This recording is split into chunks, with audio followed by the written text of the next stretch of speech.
इलाहाबाद के पास में, प्रयागराज के पास में एक गांव था, वहां कुंज बिहारी भगवान का मंदिर था। वहां के सेठ जी ने वो मंदिर बनवाया था। उनकी कोई संतान नहीं थी, बहुत बड़े संपत्ति के मालिक सेठ जी। कुंज बिहारी भगवान को ही अपने पुत्र मानते थे, यही मेरे पुत्र हैं। आसपास के गांव के लोग कभी कभी सेठ जी के पास आते, आकर के कहते, बोले सेठ जी इतनी बड़ी संपत्ति है, आपके कोई संतान तो है नहीं, कौन संभालेगा इस संपत्ति को? सेठ जी कहते तुम्हारी संपत्ति कौन संभालेगा? बोले मेरा बेटा संभालेगा। बोले हमारा बेटा भी बैठा है ना मंदिर में कुंज बिहारी, यही संभालेगा सारी संपत्ति हमारे बाद। एक बोला, बोले ठीक है संपत्ति तो कुंज बिहारी संभाल लेगा, लेकिन हमारा जब अंतिम समय आएगा ना तो हमारा बेटा हमारा दाह संस्कार करेगा, तुम्हारा कौन करेगा? सेठ जी बोले जब तुम्हारा बेटा तुम्हारा संस्कार करेगा तो मेरा बेटा मेरे संस्कार करेगा। सब समझाते, लेकिन सेठ जी उनकी किसी की बात नहीं मानते।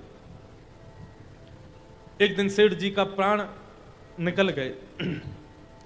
पूरा गांव इकट्ठा हुआ, आसपास के गांव के लोग भी आ गए। सेठ जी का बहुत अच्छा सबसे मिलना जुलना था, बहुत भीड़ इकट्ठी हो गई। सब क्रियाएं सेठ जी की हुई। अर्थी लेकर के शमशान घाट गए तो पूरी शव यात्रा में एक नन्हा सा बालक रोता हुआ जा रहा है, सेठ जी के अंगूठे को पकड़ करके रो रहा है, मेरे सेठ जी कहाँ चले गए, अब मुझे कौन खिलाएगा, मुझे कौन सुलाएगा, मुझे कौन नहलाएगा, मुझे कौन प्यार करेगा। इस प्रकार से वो बालक रो रहा था। तो गांव के लोगों ने सोचा कि बच्चे तो गांव के पूरे सेठ जी के पास ही बैठे रहते थे, किसी गांव का बालक होगा बेचारा सेठ जी की याद में रो रहा है। सेठ जी को जब चिता पर रखा तो वो बालक फूट फूट के रोने लगा। तो सबके मन में आया कि भैया सेठ जी के कोई संतान तो थी नहीं, ये बालक इनसे बहुत प्रेम करता है, एक काम करो इसी बालक से ही इनका संस्कार करवा दो। उस बालक के केश मूड़ दिए गए और उसके हाथ में अग्नि देकर के परिक्रमा लगवा करके चिता में जैसे ही अग्नि छुड़वाई, उसके बाद सब लोग यमुना जल स्नान के लिए यमुना जी में प्रवेश कर गए। सबने डुबकी लगाई, सब डुबकी लगा के बाहर आ गए, लेकिन वो बालक डुबकी लगा के वहीं से अंतर्ध्यान हो गया।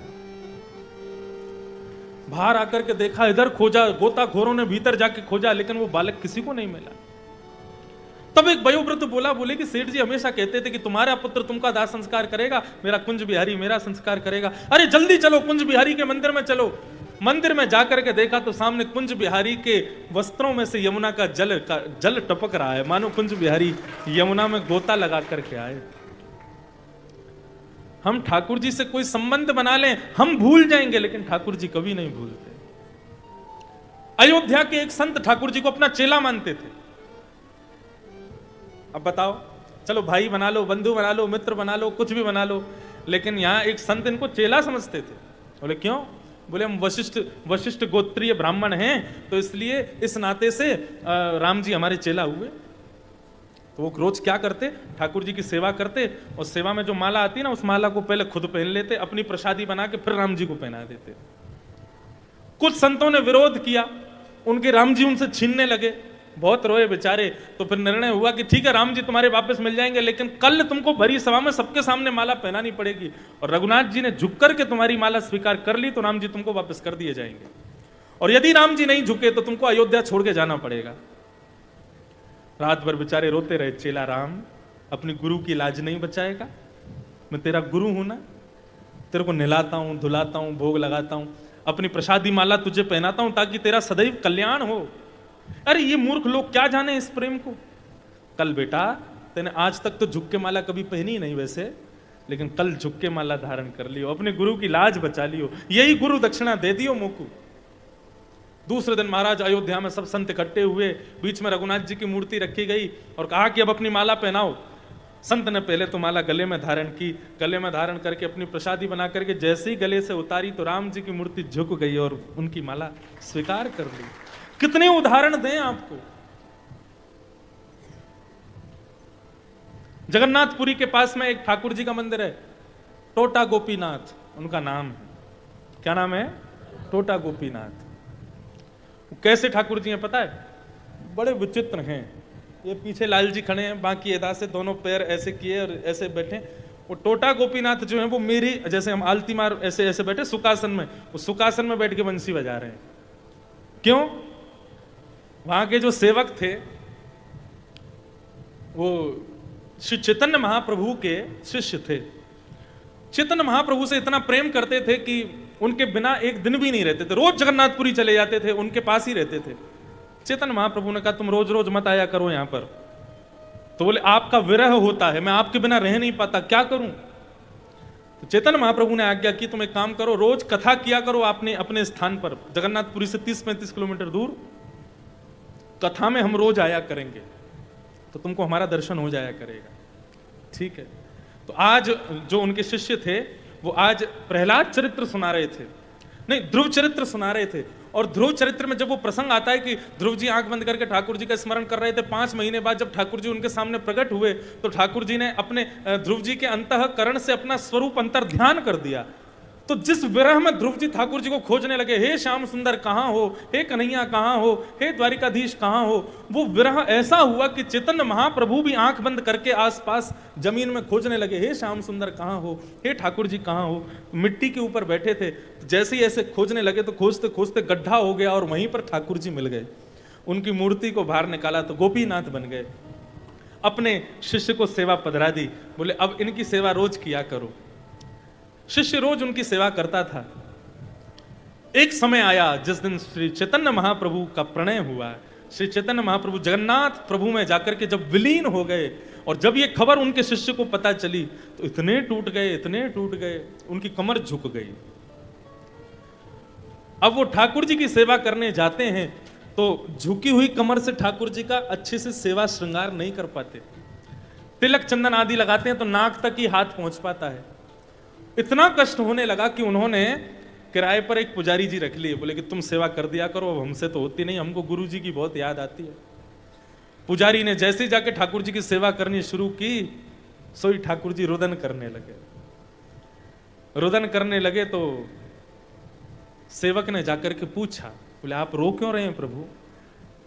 पूरे दिन रोते रहे, ठाकुर जी ने कोई प्रत्युत्तर नहीं दिया। रात्रि में चैतन्य महाप्रभु के वो शिष्य ठाकुर जी के चरणों में सिर रख करके सो गए, तब ठाकुर जी स्वप्न में आए, बोले कि मुझको तुम्हारे हाथ से ही सेवा स्वीकार करनी है, मैं किसी अन्य पुजारी के हाथ की सेवा नहीं लूंगा। तब उन्होंने कहा, बोले महाराज मैं कैसे सेवा करूं, मेरी कमर झुक गई है, मैं आपका श्रृंगार नहीं कर पाता, आपकी नाक पर, आंख पर, होठों पर चंदन लगा देता हूं, आपका रूप सुंदर नहीं बना पाता, अब कैसे सेवा करूं आपकी मैं? ठाकुर जी बोले नेत्र खोल करके देखो, हम तुम्हारे लिए बैठ गए हैं। जैसे ही नेत्र खोल करके देखा तो ठाकुर जी बैठी मुद्रा में बंशी बजा रहे हैं वहां पर, छोटा गोपीनाथ। भक्त एक बार नाता जोड़े तो सही ठाकुर जी से, ठाकुर जी उसके लिए क्या नहीं करेंगे, सब करने को तैयार। इसलिए बंधुओं, जीवन में यदि किसी संबंध का अभाव है तो वो अभाव इसलिए है क्योंकि उस संबंध के स्थान पर भगवान आना चाहते हैं। किसी को पुत्र पुत्री नहीं है तो भगवान को ही मानो, किसी के सखा मित्र नहीं है तो भगवान को ही मानो, सब भगवान हैं। आत्मदेव जी अपने प्राणों का परित्याग करने के लिए वन में जाने लगे तो एक संत मिल गए। उन संतों ने आत्मदेव के मुखमंडल को देख करके कहा, अरे ब्राह्मण देवता कहां जा रहे हो? बोले वन में जा रहा हूं प्राणों को त्यागने। क्यों? संतान नहीं। बोले संतान नहीं है तो प्राणों का त्याग क्यों कर रहे हो? भगवान का भजन करो जाके, और तुम्हारे इस जन्म क्या, तुम्हारे माथे पर लिखा है 7 जन्मों तक तुम्हारे संतान नहीं होगी, जाओ भजन करो भगवान का, खुश रहो, प्रसन्न रहो। आत्मदेव कहने लगे, बोले मैं प्रसन्न नहीं रह सकता प्रभु, आप कृपा करके मुझे संतान प्रदान कीजिए, आप तो संत हैं ना, आप कृपा कर दीजिए ना मुझ पर, और यदि आपने मुझे संतान नहीं दी तो आपके सामने प्राणों का परित्याग कर दूंगा। एक ब्राह्मण को मरता हुआ देखोगे आप? अरे काश आत्मदेव ने इतनी जिद भगवान की प्राप्ति के लिए कर दी होती, संत से नहीं की, संतान की प्राप्ति के लिए जिद की। संत ने एक फल में अपनी संपूर्ण तपस्या का फल अभिमंत्रित करते दे दिया, बोले आत्मदेव अपनी पत्नी को खिला देना, और 1 साल के नियम बता रहा हूं, 1 साल तक अपनी पत्नी को कहना इन नियमों से रहेगी तो उसका अच्छा पुत्र जन्म लेगा उसके गर्भ से। क्या क्या नियम? सत्यम शौच्यम दया दानम एक भुक्तुम तु भोजनम वर्षा विद स्त्रिया कार्यम तेन पुत्रोति निर्मल। सावधानी से सुनो। जिनके घर में माताएं गर्भवती हैं, जो मां बालक को जन्म देने वाली है, उसको 1 वर्ष तक इन नियमों का पालन करना चाहिए। गर्भ में जब बालक हो तब पहला नियम सत्यम, जितना हो सके सत्य बोले, झूठ का आश्रय बिल्कुल ना ले जब बालक गर्भ में हो। दूसरा, शौचम, पवित्रता का विशेष ध्यान रखे, ज्यादा अपवित्र स्वयं को ना रखे, ना रहने दे आप आसपास। जैसे मंदिर में ठाकुर जी रहते हैं वैसे ही अपने गर्भ को मंदिर समझ के भीतर ठाकुर जी विराजमान है, ऐसा भाव रखना चाहिए। तो 1 वर्ष तक सत्य बोले। दूसरा, शौचम, अत्यंत पवित्रता रखे। तीसरा, दया, सब पर दया करे, क्रोध ना आने दे अपने अंदर। 9 महीने तक तो ये नियम करने ही करने हैं। दानम, रोज प्रातःकाल उठ करके किसी ना किसी वस्तु का दान, कभी अन्न का दान, कभी वस्त्र का दान, कभी किसी अन्य वस्तु का दान, रोज कुछ ना कुछ दान करे अपने हाथों से। और 5वां नियम थोड़ा सा कठिन है लेकिन कर लें तो अच्छा। एक भुक्तुम तु भोजनम, केवल 1 बार भोजन करे दिन में। आप बोलोगे महाराज जी संभव नहीं है, एक आदमी नहीं पाता, हम भी पाते हैं, घर का बालक भी तो पाता है, 1 बार में कैसे चलेगा। तो यहां भोजन के लिए कहा गया 1 बार करो, फल कितने भी खाओ, आदि वस्तुएं कितनी भी पाओ, लेकिन भोजन केवल 1 ही बार करो। यदि ये 5 काम कोई कन्या 1 वर्ष तक जब बालक गर्भ में हो तब तक ये क्रिया करे तो वर्षावधि स्त्रिया कार्यम तेन पुत्रोति निर्मलम, उनको उनके यहां एक अत्यंत पवित्र बालक का जन्म होता है जो ये इन नियमों का पालन करते हैं। संत ने आत्मदेव से कहा जाकर के फल अपनी पत्नी को खिला देना, और ये नियम है, इन नियमों का पालन करे। आत्मदेव आए और आकर के अपनी पत्नी को फल खिलाया नहीं, दे दिया, खा लेना, और ये नियम है, इनका पालन कर लेना, जल्दी से खा लो इसको। पत्नी कौन? धुंधुली, जाने कहां से संत के यहां से फल ले आए हैं, इसको खाने से कोई बालक होता है? अरे इसमें इतनी शक्ति है तो हमारे घर की गाय भी बांझ है, वो इस फल को खा लेगी, देखते हैं बालक होता है कि नहीं। और रही बात मेरी, तो मेरी एक सहेली है, उसके यहाँ 9 बालकों ने जन्म ले लिया, 10वां होने वाला है। उसके यहाँ पैसे की बहुत कमी है, मैं उसको बहुत सारा धन द्रव्य दे दूंगी, उसके 10वें बालक को मैं ले आऊंगी, और फल का भी निरीक्षण हो जाएगा यदि गाय ने बालक को जन्म दे दिया तो। फल जाकर के गाय को खिला दिया। बंधुओं, गाय ने उस फल का सेवन किया। अब गाय ना चाहते हुए भी इन 5 नियमों का पालन करती ही है। गाय परम सत्या है, गाय का सदा सर्वदा वो पवित्र ही रहती है, उसका मलमूत्र भी पवित्र रहता है। तो सत्य भी है, शौच भी है, दया, गाय से बड़ा दयावान कौन होगा? सबको अपना दुग्ध प्रदान करती है, कोई हाथ फेर दे उसको भी सब पर कृपा करती है, दया भी है। दानम, उससे बड़ा दानी कौन होगा? अपने दुग्ध को पूरे विश्व को प्रदान कर देती है, उससे बड़ा दानी कोई नहीं। और सारे जीव तो कार्बन डाइऑक्साइड ही देते, गाय तो देती भी ऑक्सीजन ही है, सबको दान करती है। मानव को जीने के लिए श्वास भी गाय प्रदान करती है। तो उसके जीवन में सत्य भी है, पवित्रता भी है, दया भी है, दान भी है। एक भुक्तुम तु भोजनम, गाय कोई ज्यादा भोजन नहीं करती, केवल चारा खाती है, एक समान साधारण सा भोजन करती है। ये 5 प्रकार के नियम गाय के द्वारा पालन अपने आप ही हो गए, और फल उसने खाया ही था। 9 महीने बाद धुंधुली एक अपने सहेली के पुत्र को घर में ला करके दिखा दिया, बोले देखो मेरे पुत्र हुआ है। 9 महीने से अपने मायके में थी। 9 महीने बाद सहेली के पुत्र को लाके आत्मदेव जी को दे दिया। आत्मदेव जी आनंद करने लगे, उत्सव मनाने लगे, मेरे घर में पुत्र हुआ है। उस पुत्र का उत्सव मना ही रहे थे, तभी उन्होंने देखा कि गौशाला में गाय भी एक बालक को जन्म दे रही है, वह भी बिल्कुल एक मानव के समान पुत्र को जन्म दे रही है। तब गाय के गर्भ से श्री गोकर्ण जी महाराज का प्रादुर्भाव हुआ। दोनों बालकों का नामकरण संस्कार हुआ। तो धुंधुकारी का पहले नाम अच्छा नाम रखा जा रहा था। कौन रख रहे थे? आत्मदेव रख रहे थे, लेकिन धुंधुली बोली मैंने गर्भ में रखा, मैं नाम रखूंगी इसका। बोले तो रख लो। बोले मेरा नाम धुंधुली, मेरे बेटे का नाम धुंधुकारी। आत्मदेव बोले बड़े बेटे का नाम तुमने रख दिया, छोटे बेटे का नाम हम रख देंगे। बोले इसका नाम क्या? बोले गोकर्ण। गोकर्ण का अधिकतर अर्थ बताया जाता है जिसके कान गाय के जैसे हों वो गोकर्ण है। शरीर मानवों जैसा, कान गाय जैसे। लेकिन गोकर्ण का एक अर्थ क्या होता है? गो कहते हैं ज्ञान को, और कर्ण माने कान।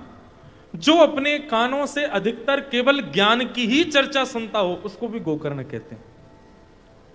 2:30 बजे से यहां बैठे जितने भी वैष्णव हैं सब गोकर्ण हैं। क्यों? ज्ञान सुन रहे हैं, ठाकुर जी की चर्चा सुन रहे हैं। गौ माने ज्ञान, कर्ण माने कान। गोवर्धन, गो माने ज्ञान, उसका जो वर्धन करे वो गोवर्धन। गोपी, गो माने ज्ञान और पी माने जो उसको पिलावे या उसको पिए, उसको गोपी कहते हैं। तो गोकर्ण जी का जन्म हुआ, धीरे धीरे दोनों बालक बड़े हुए, धुंधुकारी महान दुष्ट हुआ। बच्चों का नामकरण बहुत सोच समझ के करना चाहिए।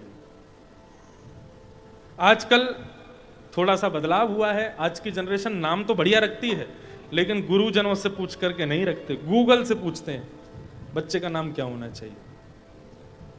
ब्राह्मण देवता से पूछ लेंगे अक्षर क्या आया हमारे बच्चे के नाम का, बोले अक्षर आया क, तो फिर गूगल पे डाल देंगे क शब्द से बढ़िया नाम बताओ बच्चों के लिए, फिर उससे नाम रख देते हैं बच्चों का। बच्चों के नाम होने चाहिए सुंदर, क्योंकि जैसा नाम होता है ना वैसे ही गुण उसके भीतर फिर आने लग जाते हैं। और जो निकनेम होते हैं ना घर के, पिंटू, चिंटू, टिंटू, और ये अधिक अधिक प्रकार के सोनू, मोनू, टीटू, जो भी नाम रखते हैं घर के, ये भी नाम अच्छे ही होने चाहिए। काना कह लो, गोविंद कह लो, गोपाल कह लो, कृष्ण कह लो, कुछ और कह लो, लेकिन ये शॉर्ट फॉर्म टिंटू मिंटू जो रख देते हैं ये सब नहीं होने चाहिए। इससे गलत प्रभाव पड़ता है बालक के जीवन पर। नाम बहुत सोच समझ के होना चाहिए बालक का। कहीं पता चली ठाकुर जी कभी उसको दर्शन देने के लिए आ रहे हों और उसके तुमने 6-7 नाम धर रखे हैं, उसका घर का नाम कुछ और, बाहर का नाम कुछ और, ठाकुर जी भी सोच में पड़ जाएंगे इसका असली नाम क्या है। और पता चली राकेश से मिलना था, एक दूसरे किसी राकेश से मिलकर ठाकुर जी चले गए। क्यों? राकेश का निकनेम तो पिंटू है ना, ठाकुर जी को पता ही नहीं थी पिंटू से मिलना है। इसलिए नाम एक ही हो लेकिन अच्छा हो, सहज हो, सरल हो और ठाकुर जी से मिलता हुआ। हमारा नाम इंद्रेश, पिताजी ने बड़ा दूर धाड़ के रखा, जाने कहां से। मुझको इंद्रेश नाम का दूसरा व्यक्ति बहुत कम मिलता है। आप सबको अपने नाम के व्यक्ति खूब मिल जाएंगे, मुझे बहुत कम मिलते हैं मेरे नाम के। कई लोग सोचते हैं इंद्रेश का मतलब इंद्र देवता, नहीं बाप जी, इंद्रेश का मतलब श्रीनाथ जी। कैसे? इसका संधि विच्छेद करो। इंद्रस्य ईश्वर, जिन्होंने गिरिराज पर्वत धारण करके इंद्र के मान को दूर किया, वो इंद्रेश श्री गोवर्धन नाथ। तो इसीलिए हमारे सेवा में भी श्री गिरधर लाल जी हैं, श्रीनाथ जी ही हैं, अपने नाम राशि के पास ही आए। इसलिए नाम बढ़िया रखो खोज के बच्चों का, जैसा नाम होगा वैसे ठाकुर जी आएंगे उसकी सेवा में। फिर तो एक बड़ी प्रसिद्ध कथा है अष्ट सखाओं में। तुलसीदास जी के भैया थे कृष्णदास जी। तो कृष्णदास जी को तुलसीदास जी ने पत्र लिख करके कहा, भैया तुम हो तो राम जी के वंश के और तुमने जो है जाकर के कृष्ण की शरण ले ली, बहुत गलती कर दी तुमने, तुमको राम जी को त्यागना नहीं चाहिए था। तो कृष्णदास जी और श्री नहीं कृष्णदास नहीं नंददास जी भैया थे श्री तुलसीदास जी महाराज के। तो नंददास जी और तुलसीदास जी के बीच में आपस में खूब चर्चा होती रहती थी, भाई तुमने बहुत बड़ी गलती कर दी, राम जी की शरण छोड़ के तो तुमने ऐसा किया जैसे कोई पत्नी अपने पति को छोड़ के पराये पुरुष के पास चली जाए, ऐसे तुम राम जी को छोड़ के कन्हैया के पास चले गए, गलती करी तुमने। तुलसीदास जी ने पत्र लिख करके भेजा अपने भैया नंददास जी को।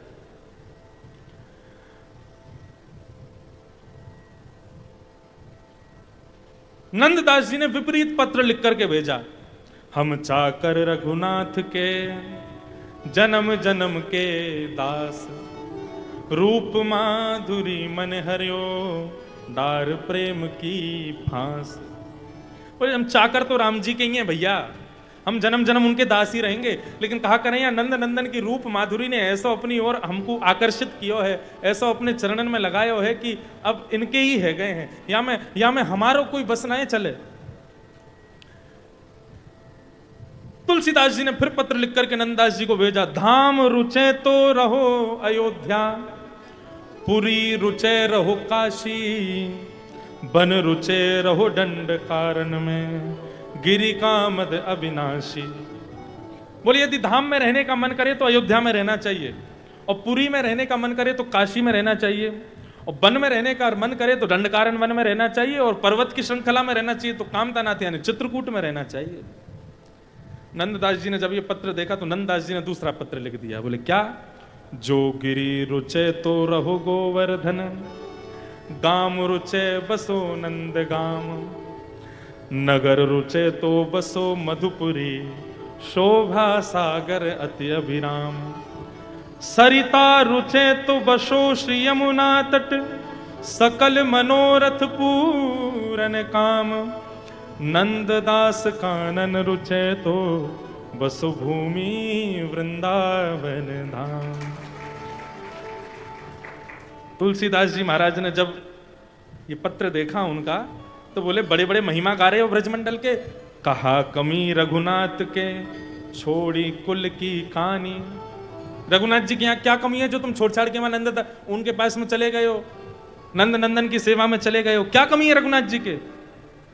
तब नंददास जी कहते हैं, अनुरागी मन है गयो सुन मुरली की तान। मेरा तो ठाकुर जी की मुरली सुनकर के मन मन में लग गया। और भैया गलती मेरी नहीं है कि मैं यहां नंद नंदन को दास बन गया हूं, गलती तो आप परिवार वालों की है। तुलसीदास जी बोले क्यों, हमारी गलती क्यों? बोले आपने मेरो नाम रखो तो रघुनाथ दास, तो मैं राम जी कोई दास बनो रहे, तो आपने मेरो नाम ही रखो नंद दास। मेरो नाम ही नंद दास है, मैं जन्मते ही नंद दास हूं, या हमारे नंद की सेवा में आया हूं, नंद लाला की सेवा में आ गया हूं। तो मैं ये बात क्यों बता रहा हूं, नाम से बहुत बड़ा प्रभाव पड़ता है जीवन पर। कृष्ण नाम जबते श्रवण सुनो रियाली, भूली री भवन में तो बाबरी भई ही, रोम रोम हूं मैं तो श्रवण मई रे। ये तो मेरो नाम ही आपने नंद दास रख दियो, या हमारे मैं नंद को दास बन गया हूं। ऐसे नाम की महिमा श्री नंददास जी ने बताई। तो नाम बड़ा सोच समझ के रखना चाहिए बालकों का। तो बड़े बालक का नाम रखा धुंधुकारी, छोटे बालक का नाम गोकर्ण। दोनों धीरे धीरे बड़े हुए, धुंधुकारी महान दुष्ट बना और गोकर्ण पंडित ज्ञानी बना। धीरे धीरे वैश्यागमन करने लगा, सारे गलत काम धुंधुकारी करने लगा, अपने माता पिता से पैसा मांगता और गलत जगह जाकर के उनका प्रयोग करता। एक दिन माता पिता ने पैसे देने से मना कर दिया तो घर के सारे बर्तन बेच दिए उसने और पैसे लाके फिर चला गया वैश्यालय। एक दिन फिर पैसा मांगने आया तो पिता ने थोड़ा क्रोध करके उस पर चढ़े, थोड़ा गुस्सा किया तो अपने पिता माता को ही पकड़ करके मारने लगा। मन में विचार करने लगे श्री आत्मदेव जी, इससे अच्छा तो मैं बिना बेटे का था, इसके लिए इतनी कामना की मैंने। घर छोड़ करके चले गए और श्री गोकर्ण जी की मैया धुंधुकारी की मैया धुंधुली को जब एक दिन प्रहार किया धुंधुकारी ने, तो अपने पुत्र के प्रहार से बचने के लिए वन में दौड़ने लगी। अंधेरा था, एक कुएं में गिर गई, उनके भी प्राण निकल गए। वन में अत्यंत दुखित भाव से बैठे हैं श्री आत्मदेव जी महाराज। बंधुओं देखो, एक मेरी बात सुनिएगा, प्रकृति यदि कुछ आपको नहीं दे रही है और आप जबरदस्ती यदि उस वस्तु को प्राप्त करने में लगे रहते हो, वस्तु मिल तो जाएगी लेकिन आपको कभी सुख नहीं दे पाएगी। कई माताओं को, कई परिवारों में देखा, संतान नहीं होती तो उसके लिए कौन कौन से यज्ञ में चले जाते हैं, कैसे कैसे बाबाओं के पास चले जाते हैं, कैसे कैसे मठ मंदिरों में चले जाते हैं। मंदिरों की छोड़ो, अगर कोई कह दे कि वहां मस्जिद में चले जाओ पैगंबर पर जाके, तो वो भी कराते हैं कि हमारे घर में पुत्र हो जाए। प्रकृति जो तुम्हें नहीं दे रही है, तुम प्रकृति से छीन करके यदि ले लोगे तो प्रकृति दे तो देगी लेकिन वो सर्वनाश करने के लिए उस वस्तु को देगी। इसलिए जो वस्तु प्रकृति ना दे उसको पाने के लिए कभी हट मत करना, नहीं तो सुखी नहीं रह पाओगे। आत्मदेव जी आज अत्यंत दुखित भाव से वन में पहुंच गए। तभी गोकर्ण जी महाराज आए। पिताजी क्या हुआ, इतने दुखी क्यों हो? बोले पुत्र, ऐसा पुत्र मेरे घर में आया इसलिए मैं दुखी हूं। गोकर्ण जी बोले पिताजी मेरे सामने बैठो। सामने बैठ गया। बोले अब थोड़ी देर के लिए पुत्र भाव मेरे अंदर से निकाल देना और यह समझना कि कोई गुरु सामने बैठा है और मुझे ज्ञान उपदेश कर रहा है। मेरी बात को बहुत ध्यान से सुनिएगा पिताजी। और यहां पर श्री गोकर्ण जी महाराज ने गोकर्ण गीता सुनाई ताकि पिता के मन में जो जो जो कष्ट है वो कष्ट दूर हो। आज की कथा का मूल रहस्य, आज की कथा का मूल सार ये गोकर्ण गीता है। बहुत ध्यान से सुनना, इसके बाद कथा को विराम करेंगे। प्रेम से सुनो गोकर्ण जी महाराज क्या कह रहे हैं। देह स्थिमां सरुधिरेभिमतिं त्यजत्वं, जाया सुतादिषु सदा ममतां विमुञ्च, पश्यानिशं जगदिदं क्षणभङ्गुनिष्ठं, वैराग्य राग रसिको भव भक्तिनिष्ठ। पिताजी, मानव को दुखी दो चीजें करती हैं, पहली अहमता और दूसरी ममता। ये हमारे अंदर दुख को जन्म देने वाली दो माताएं हैं, अहमता और ममता। अहमता किसमें होती है, ममता किसमें होती है? अहमता सदा खुद में होती है। मैं बहुत अच्छा गाता हूं, मैं बहुत बढ़िया रोटी बनाता हूं, मैं बहुत बढ़िया बोलता हूं, मैं बहुत बढ़िया नाचता हूं, मैं बहुत बढ़िया सुंदर दिखता हूं। ये अहंकार ही अहमता है। पहला दुख का कारण अहमता, अहंकार। और दूसरा दुख का कारण ममता। ममता किसमें होती है? सदा दूसरों में होती है ममता। अपने पुत्र में क्या होती है? ममता। पुत्री में ममता, अपनी लक्ष्मी में ममता, अपनी गाड़ी में ममता, अपनी दुकान में ममता, अपने बिजनेस में ममता। खुद में अहमता, दूसरों में ममता। ये दो दुख के कारण। पिताजी, जब तक इन दोनों का त्याग नहीं किया जाएगा तब तक मानव सुखी नहीं रह पाएगा। कैसे त्याग करना है सुनो। सबसे पहले अहमता का त्याग। इस देह पर जो हमको अभिमान है, इस देह का अभिमान छोड़ना पड़ेगा।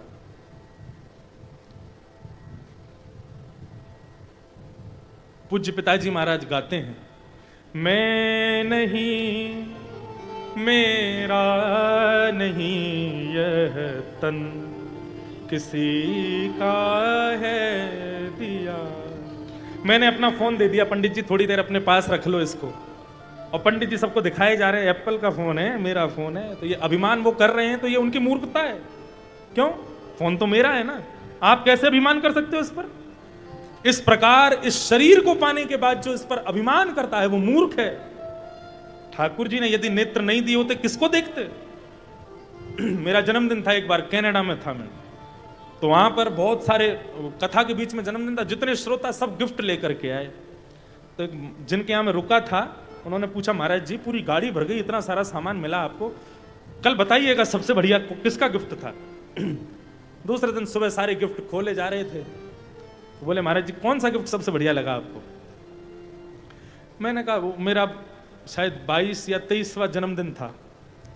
तो मैंने कहा 22 साल पहले सबसे बढ़िया गिफ्ट भगवान ने दिया ये शरीर, इससे बढ़िया गिफ्ट कुछ नहीं है। ये किसी ने चश्मा दिया, लेकिन ठाकुर जी ने आंखें ही नहीं दी होती तो कहां पहनता है इनको?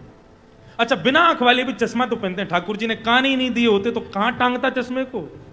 खुंटी ठुकवानी पड़ती यहां पे 2, उस पर चश्मा टांगता। फिर किसी ने जूते दिए पहनने को, ठाकुर जी ने पैर ही नहीं दिए होते, कहां पहनता इन जूतों को?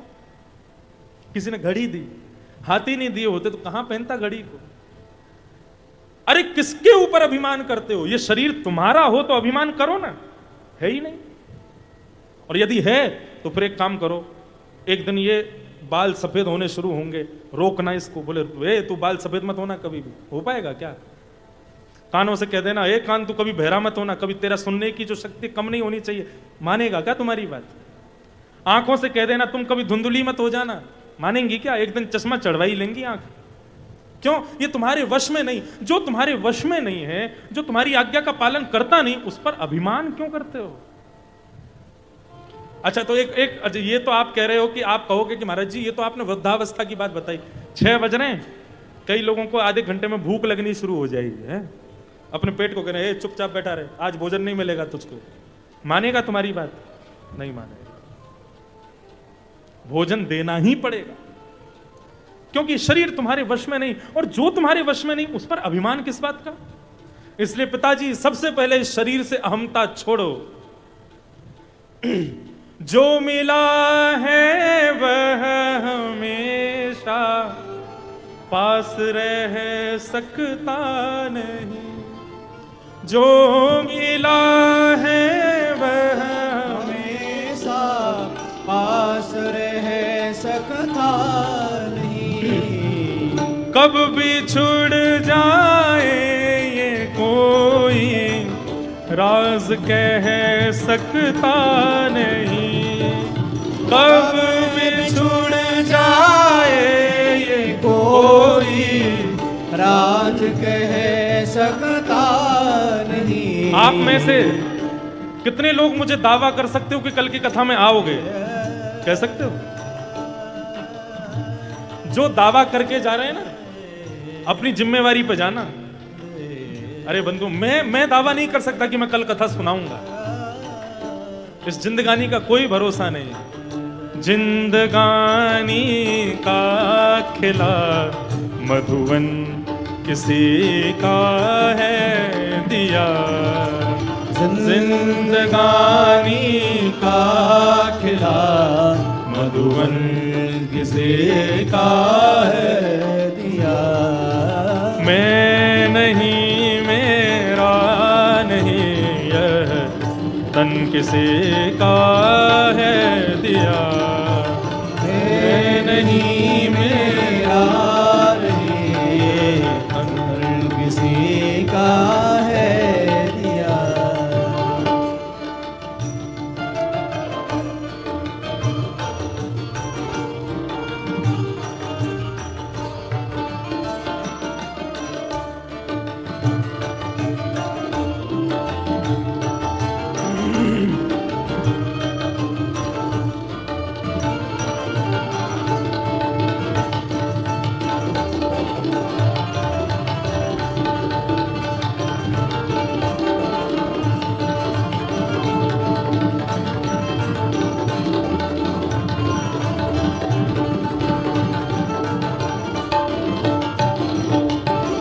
देने वाले ने दिया, वह भी दिया किस शान से। देने वाले ने दिया, वह भी दिया कुछ शान से। किस शान से दिया है? मानव 84 लाख योनियों में भटकता है, कभी छिपकली बनता है, कभी मच्छर बनता है, कभी गिरगिट बनता है, कभी सांप बनता है, कभी कछुआ बनता है, कभी बिल्ली बनता है। और जब भी मरता है ना, ठाकुर जी के सामने जाके कहता है, एक बार मानव बना के तो देखो मुझे, इतना भजन करूंगा कि 84 लाख योनियों में भेजोगे ही नहीं मुझे कभी। भगवान कहते नहीं, अभी तू जा, फिर से मछली बन, अब जाके मछली बन के फिर मर के जाते हो, तब भगवान से कहते हो प्रभु एक बार इंसान बना दो, क्योंकि एकमात्र इंसान ही ऐसा जन्म है जिसके माध्यम से मैं ये जन्म मरण के बंधन से मुक्त हो सकता हूं। भगवान कहते हैं इंसान बना दूं? बोले बना दो, एक बार बना दो। वचन दे के जा, खूब भजन करेगा। बोले बहुत भजन करूंगा, बहुत कथाएं सुनूंगा आपकी, खूब आपकी तीर्थ यात्रा करूंगा, खूब आपकी सेवा करूंगा, इतना भजन करूंगा कि एक दिन मुझे अपने पास सदा सर्वदा के लिए बुला लोगे, फिर कभी पृथ्वी पे भेजोगे नहीं आप। हम कथा आदि ये सब क्यों सुनते हैं? ताकि हम अपने आप को इतना अच्छा बना लें ठाकुर जी की भक्ति में, ठाकुर जी अपने चरण में बुला लें, फिर कभी दोबारा पृथ्वी पे भेजें नहीं।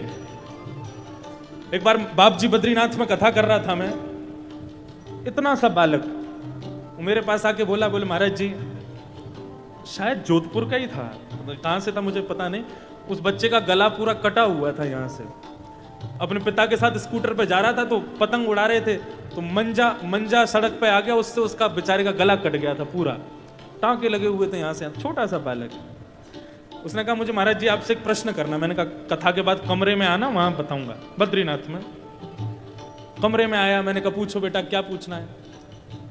बोले हम लोग जन्म लेने से पहले भगवान जी के पास में रहते हैं ना। मैंने कहा हाँ।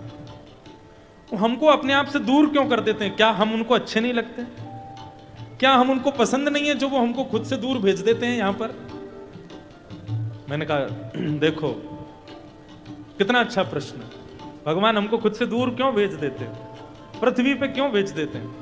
मैंने कहा देखो बच्चों, स्कूल में जब टीचर होता है ना, वो टीचर सब बच्चों से प्यार करता है, लेकिन फिर भी अपने बच्चों के एग्जाम तो लेता है ना, टेस्ट तो लेता है ना, परीक्षा तो लेता है ना। क्यों? परीक्षा नहीं लेगा तो पता कैसे चलेगा कि बच्चा कितना अच्छा पढ़ रहा है, कितना अच्छा जानता है, कितना अच्छा। मैंने कहा ऐसे ही ठाकुर जी हम सबसे प्रेम तो करते हैं, लेकिन हम सबके प्रेम की परीक्षा के लिए हमको पृथ्वी पर भेजते हैं। ये परीक्षा है हमारी जीवन। इस जीवन में आने वाले संकट रूपी प्रश्नों के उत्तर हम कैसे देते हैं, भगवान सब देखते हैं, भगवान सब नजर रखते हैं। जीवन में आने वाले संकट पर तुमने क्या किया, तुमने उसका सामना कैसे किया।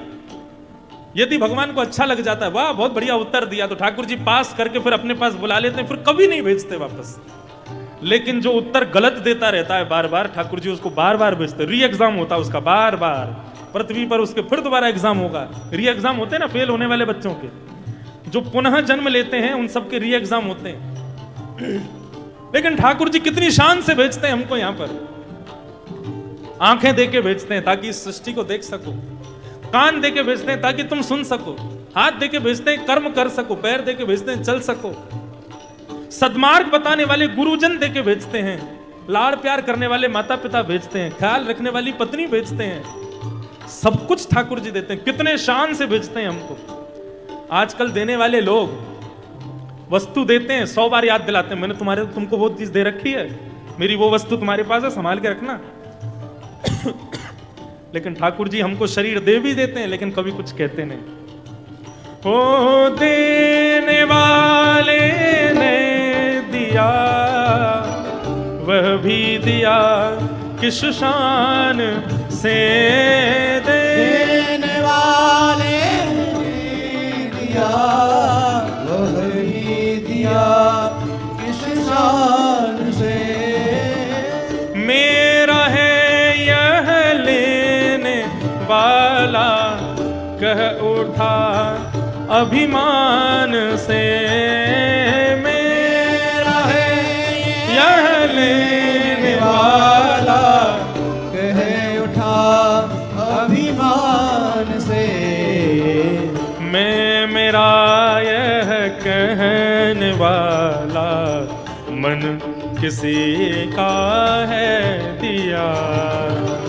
मैं मेरा यह कहने वाला, मन किसी का है दिया। मैं नहीं मेरा नहीं, यह तन किसी का है दिया। मैं नहीं मेरा नहीं, तन किसी का है दिया। जग की सेवा खोज अपनी, प्रीत हरि से कीजिए। ये जिंदगी का राज है, मानकर जी लीजिए। जिंदगी का राज क्या है? बोले जग की सेवा और खोज अपनी, प्रीत हरि से कीजिए। ये 3 राज हैं जिंदगी के। जिंदगी का राज है मानकर जी लीजिए। साधना की राह पर साधन किसी का है दिया। मैं नहीं मेरा नहीं, यह तन किसी का। तो किसी के दिए हुए तन पर इतना गुमान क्यों करते हो साहब जी? इतना अभिमान क्यों करते हो उस तन को पाने के बाद? अरे भगवान ने शरीर दिया, सदा झुक के रहो, सदा दीन बन के रहो। तो दुख के 2 कारण कौन कौन बताए? कौन कौन? अहमता और हाँ, ये बीच बीच में मैं पूछता हूं ताकि पता चले सुन रहे हो कि नहीं। तो अहमता दूर करो, इस शरीर पर अभिमान मत करो। और फिर दूसरा आया ममता। हमारे पूज्य पिताजी महाराज के सदगुरुदेव भगवान अनंत श्री विभूषित भागवत के सचल विग्रह श्री रामानुज प्रपन्नाचार्य गुरु जी उस बात को इतना अच्छा समझाते। अहमता तो चली गई, चलो अभिमान निकल गया, लेकिन ममता नहीं जाती। ममता किसमें नहीं होती हमारी, बताओ? मरे हुए व्यक्ति में कभी ममता नहीं होती। अपने परिवार का व्यक्ति भी जिसमें बहुत ममता हो, वो भी यदि मर जाए तो उसकी मृत्यु के बाद उससे ममता हमारी खत्म हो जाती है। तो हमारे गुरुजी कहते हैं, जो ममता दूसरे से मरने के बाद हटाने वाले हो, जीते जी हटा दो। कैसे हटा लो? बोले वो मरा हुआ मुर्दा बस चल फिर नहीं सकता, बाकी इन सबको मुर्दा ही समझो। चलते फिरते मुर्दा घूम रहे हैं सारे, सबको चलता फिरता मुर्दा समझोगे तो किसी में ममता होगी ही नहीं। जितना अपवित्र, जितना अशुद्ध हम मुर्दे को समझते हैं, उतना अपवित्र, उतना अशुद्ध जीते जी इंसान को भी समझा जाए तो किसी में ममता नहीं होगी। तो इस प्रकार अहमता और ममता ये दोनों जब हमारा त्याग कर देंगी तो क्या होगा? बोले जीवन से कष्ट चला जाएगा, दुख चला जाएगा। और फिर संसार कैसा दिखेगा? बोले पश्यानिशम जगदिदम क्षणभंगुनिष्ठम